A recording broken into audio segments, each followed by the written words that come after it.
salah, misalnya di mana kalau itu digabung itu pasti salah. Kalau di mana itu harus dipisah, dimakan digabung. Kamu ketiklah itu di mana atau di atas, ya. Nanti kalau salah ketik dia itu muncul semuanya, ya, kata-kata yang salah itu. Kemudian kalau misalnya salah dalam penulisan kata kerja, kalau kalian ragu, cari kira-kira apa yang salah itu, ya, supaya nanti berkurang kesalahan-kesalahan teknisnya. Kemudian kita masuk ke teknis yang berikutnya, yaitu soal penulisan daftar pustaka. Tolong perhatikan dulu penulisan daftar pustaka ini. Yang kita ikuti format dia Bisabda adalah kalau dia 2 baris, ini ada 2 baris beberapa ini, misalnya Peter Wagner, ya, Sutoyo, kemudian Saragi Jaharyanson, baris kedua menjorok 1 tab ke dalam. 1 tab ke dalam itu untuk judul di baris yang kedua, ya. Baris yang kedua ketik 1 tab ke dalam. Ini sudah -5 ini, ya. Setiap kesalahan di daftar pustaka itu sudah -5. Lalu cara pengutipan sumber lain STTP, kalian sebutkan dari mana sumbernya, ya, sumber dari mana, udah pas ini, judulnya apa, kapan diakses, kan gitu, ya. Lalu ini Daniel Sutoyo ini apa ini sekarang ini? Ini jurnal. Jurnal jangan sebut sumber lain, mesti dipisah antara jurnal dengan website, ya. Jadi sebutkan sumbernya jurnal, apa jurnalnya, kemudian website pisah dengan jurnal. Oke, itulah dulu soal teknisnya. Now we go to the content, isi, ya. Soal isi, coba perhatikan dulu judulnya apa. Jadi ini sekaligus latihan nanti membuat proposal, ya. Judulnya adalah pelayanan pelepasan di dalam PL dan PB. Itu yang secara umum, kan? Lalu khususnya di Injil dan kisah para rasul. Pertanyaan, apa topik pertama yang harus dibahas? Sesuai dengan judul, pelayanan pelepasan dalam PL. Baru pelayanan pelepasan dalam PB secara menyeluruh. Kemudian nanti masuklah kepada pelayanan pelepasan di Injil dan kisah para rasul. Itu sistematikanya. Nah, sekarang perhatikan isi sistematika kelompok ini. Dia mulai dengan definisi. Oke, nggak ada masalah, ya. Lalu kemudian masuklah dia kepada syarat pelayanan pelepasan. Sementara pelayanan pelepasan inti yang diminta dalam PLPB belum dijelaskan. Lalu sudah masuk kepada cara-cara untuk melakukannya. Nah, ini posisinya harus dirubah. Nanti dalam perbaikan tolong dirubah dia. Sesudah definisi what is deliverance ministry, ya.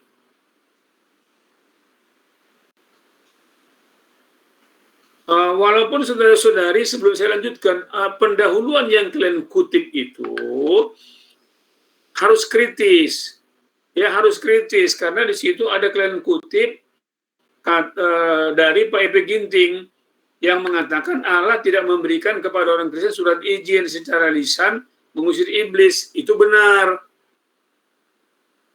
tetapi juga harus kritis kalian. Lalu apa yang Tuhan berikan kepada kita otoritas? Jangan berhenti di situ. Secara lisan, itu ada tertulis di Alkitab bahwa Tuhan Yesus memberikan otoritas. Jadi bukan hanya izin diberikan, tapi juga kuasa, ya. Jadi kalau mengutip itu nanti harus sejalan dengan isi yang mau dipaparkan, ya. Oke, kalian mulai nanti dengan, ini sudah ada di sini, sudah bagus dia. Mulailah dengan, nah ini 2.2. Deliverance Ministry di Alkitab. Tolong perhatikan dulu, bahasa asing itu harus miring, ya. Harus miring dia. Semua bahasa asing. Mau bahasa Karo, bahasa Toba, Simalungun, ya, Nias, itu semuanya huruf miring. Inggris miring, ya. Nah ini sudah bagus ini. 221, ya.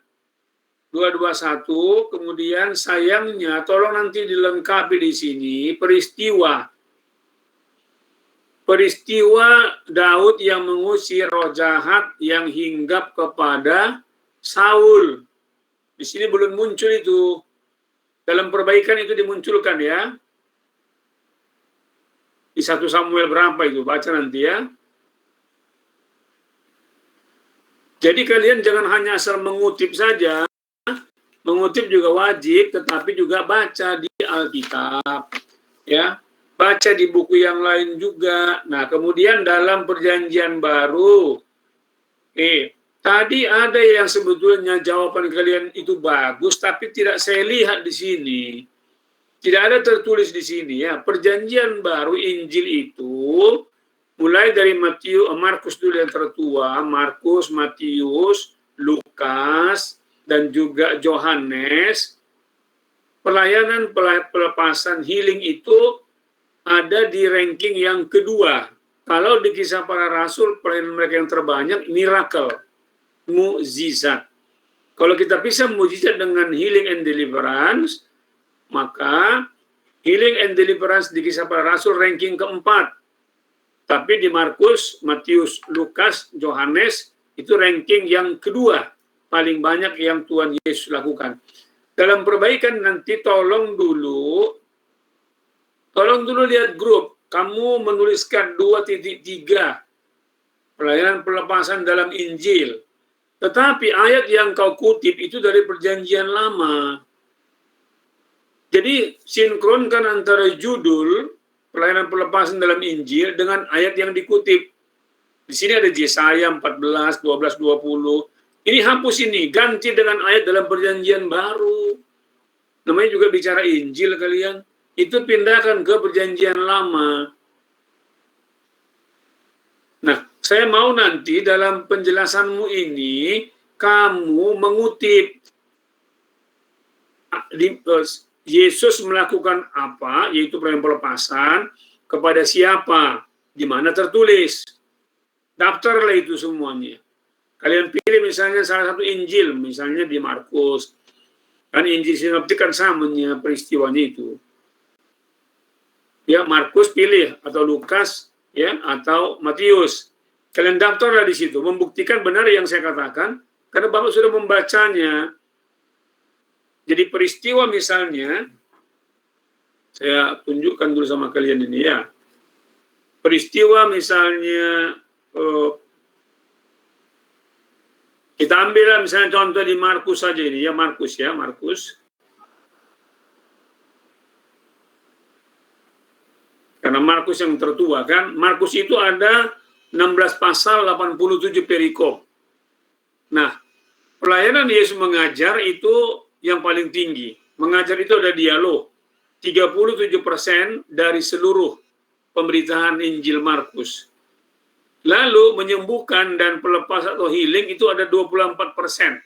24%, itu ranking yang kedua. Jadi ada banyak peristiwa di mana Yesus melakukan pengusiran setan. Nah itu kalian data itu semuanya itu. Karena itu kita butuhkan sebagai dasar Alkitabiah ya.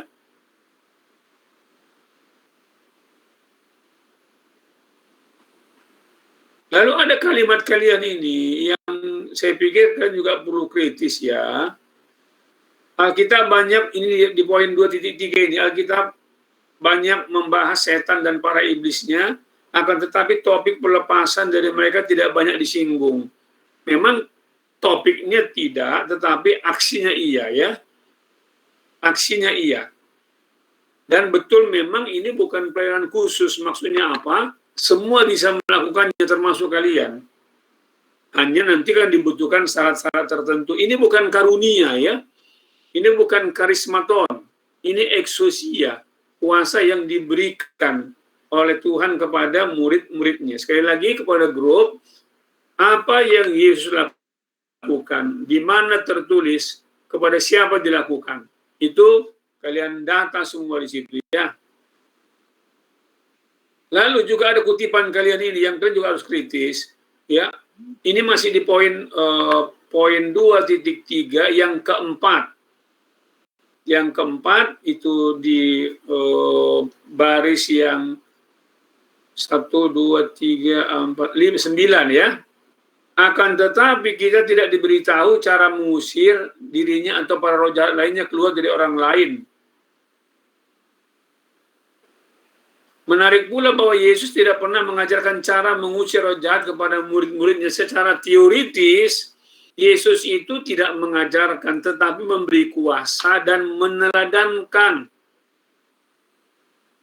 Jadi ada teladan contoh yang dia berikan sehingga orang belajar bukan dari teori, ya, tapi dari praktek yang Yesus lakukan. Itu yang saya maksud, kalian harus kritis. Betul, Yesus tidak mengajarkan secara teoritis, tetapi secara praktek langsung mereka saksikan. Lalu mereka diutus pergi untuk mengusir, membuktikan itu ya. Jadi kalau mengutip boleh saja, tapi harus kritis ya. Kalau soal ini bukan pelayanan khusus, dia benar ini. Karena ini bukan karunia ya. Oke, kemudian ini apakah kalian ini copy paste ya dengan grup yang sebelah ya? Atau karena buku yang dipakai sama, tapi nggak ada sumbernya ini? Coba dulu grup ini menjelaskan kepada saya, dari mana sumbernya ini, Kak? 2 titik. Iya, Pak. Apa sumbernya? Itu sumbernya dari Google, Pak. Cuman mungkin kelupaan, Pak. Google ini? Iya, Pak. Dan ini salah semua ini. Mana ada pelayanan pelepasan dalam Kisah Para Rasul bicara soal diakoni, koinoni, dan lain sebagainya. Ini salah total ini, sama dengan grup sebelah. Kalian ganti nanti itu, yang kita butuhkan dari kalian di bagian ini adalah mengangkat peristiwa-peristiwa pelepasan, pengusiran setan yang terjadi dalam Kisah Para Rasul. Kita nggak bicara soal koinonia, nggak bicara soal diakonia, dan seterusnya. Grup sebelah juga sama ini. Main kutip aja tapi nggak kritis. Nanti dalam perbaikan tolong diperbaiki ya. Tujuannya satu, ya, supaya kalau orang bertanya kepada kalian, karena kan bisa aja gini, ngapain kalian ikut-ikutan dengan kelompok-kelompok Injili karismatik soal ini, kan begitu. Kita tidak mau begitu. Kita mau semuanya punya dasar yang jelas. Apa dasarnya, kan gitu. Nah, dasarnya soal Alkitabiah. Jangan lakukan kalau nggak ada dasar Alkitabiahnya, karena sekarang ini juga sudah ada praktek-praktek yang begitu. Misalnya untuk ngusir setan dikasih minyak urapan, di mana di Alkitab tertulis, saya bilang.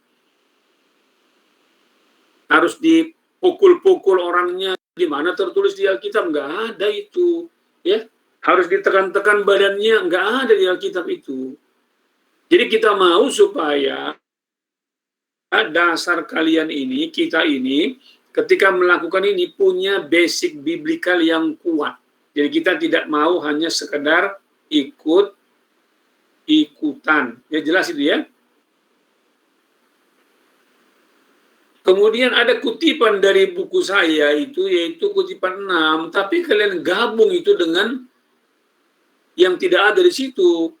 Saya sudah buka buku yang kalian kutip. Buku yang kalian kutip itu dari kutipan 6 itu ya, kebaktian, kesembuhan meditatif dan dampaknya terhadap kesehatan, seterusnya itu, kutipan 6, tetapi tidak dimulai dengan pelayanan pelepasan dapat diartikan dan seterusnya itu ya. Itu kalian yang gabung sendiri, kalian gabungkan itu, seolah-olah dari saya semua, betul tidak ya? Mungkin dari 2 buku yang berbeda kalian kawinkan upaya kreatif yang nggak apa-apa, tapi nggak pas ini ya. Harus dipisah itu antara pelayanan pelepasan dan seterusnya sampai kepada menurut dunia. Menurut dunia Cenayang ini betul dari buku Bapak, tapi yang di atasnya itu tidak. Yang ada definisi pelayanan pelepasan mungkin dari buku lain kali ya. Nanti tolong diperbaiki.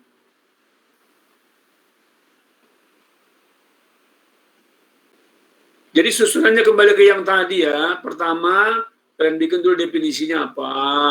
Lalu menurut PL, ya bila perlu munculkan bahasa Ibrani, baru munculkan dalam perjanjian baru, Injil, lalu kisah para rasul, baru masuk syarat-syaratnya, baru masuk pada perlengkapan rohani, dan seterusnya sampai nanti bagian terakhir itu. Di sini ada kutipan dari buku juga ini, itu bisa kalian lakukan. Mana tadi itu ya, sebentar ya. Nah, poin 25 itu yang terakhir lagi, ya, langkah-langkah untuk melakukannya udah bagus ya. Oke, ada pertanyaan? Silakan. Dalam minggu ini, sebelum minggu depan presentasi, perbaikannya dikirim ya. Baik, Pak. Kelompok udah jelas ya apa yang saya mintakan ya. Sudah, Pak.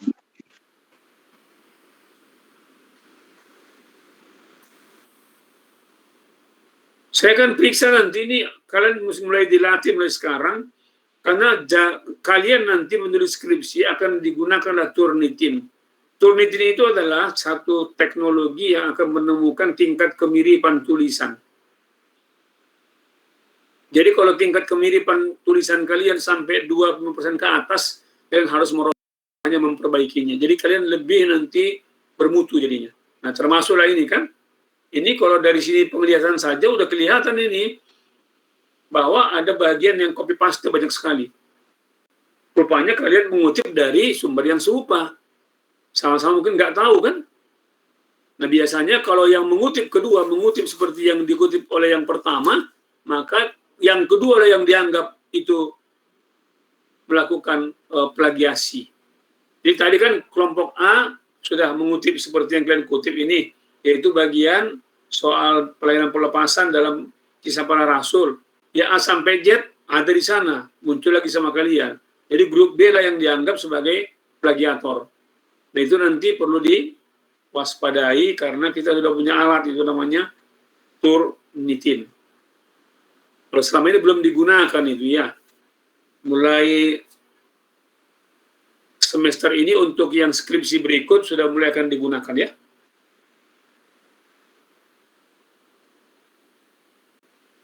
Udah jelas ya kelompok ya? Sudah, Pak. Oke, saya tunggu nanti perbaikannya. Jadi lebih bagus catat peristiwa-peristiwa yang terjadi sejalan dengan apa yang dimintakan di judul ya. Oke, ada pertanyaan? Silakan.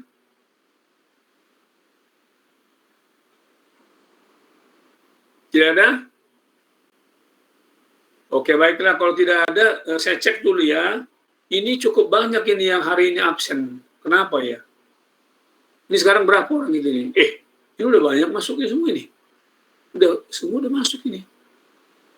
Kok sama saya tadi ada banyak yang ini? Saya periksa dulu ya.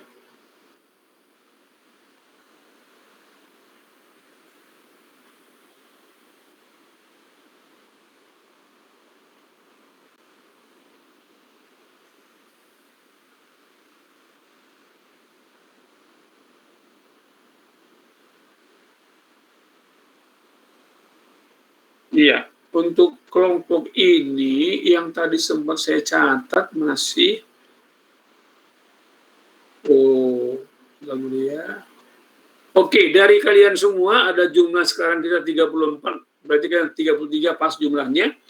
Dari yang 33 ini ada 28 yang masuk tepat waktu ya. Ada 5 yang tidak tepat waktu ini, tapi yang sempat saya catat 3 tapi nggak ada kesulitan. Karena absen kalian nanti di absen munculnya itu ya. Jadi ada 28 yang masuk bisa dikategorikan tepat waktu, tapi ada 5 orang yang terlambat, kalian sudah otomatis minus 7,5 ya.